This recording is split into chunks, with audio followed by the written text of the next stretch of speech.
Pak, hari status Bapak sebagai Ketua PSSI bagaimana Pak? Kan udah dijawab sama FIFA nih. Ya, Udah dijawab sama FIFA. Pak, hari ini kan ada agenda pertemuan sama beberapa cabur, Pak. Apakah salah satunya untuk membahas nanti permasalahan depan? Saya belum tahu jadwal, saya baru kemarin diumumin.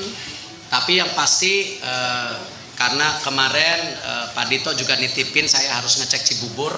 Saya akan ke Cibubur Pak Dito besok untuk memastikan ini program kerja Pak Dito yang sudah berjalan, ya kita harus bisa pastikan lebih baik lagi. Pak Erik, kalau misalnya FIFA masih tetap menentukan Pak Erik sebagai ketua PSSI, Pak, kan orang banyak anggapan takutnya ada konflik kepentingan dan segala macam kekhawatiran itu. Gimana Pak Erik menjawab hal Saya itu, pernah di NOC dulu. Apakah saya waktu itu mimpin pernah ada perjudis di antara cabur? Enggak. Pasti semua Menpora, Pak Wamen juga sama, pasti target oriented.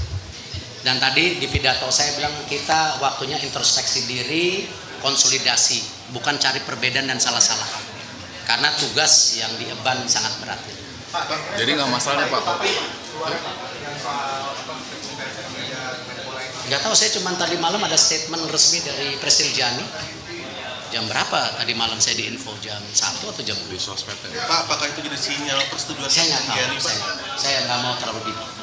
Soalnya Masing-masing International Federation itu ada polisinya. Jadi saya nggak mau, dan mesti teman-teman ingat bahwa kita punya wilayah teritorial kementerian, tapi International Federation punya wilayah teritorial.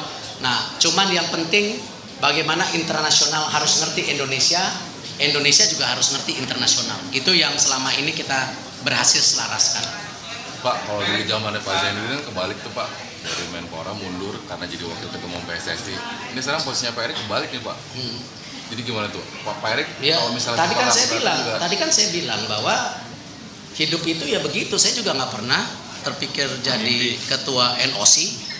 Ya, saya nggak pernah kepikir juga jadi ketua sepak bola, apalagi jadi Menpora hari ini.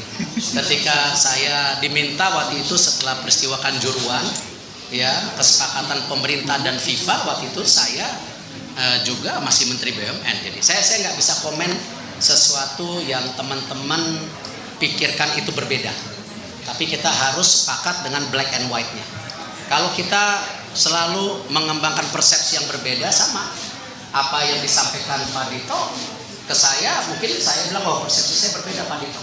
Tetapi kan Pak Dito bilang, Pak ini ada SEA Games, ada ini, ya harus kita samakan gitu. jadi jalan terus ya Pak. Saya nggak bisa bilang gitu, nanti tergantung suratnya gitu.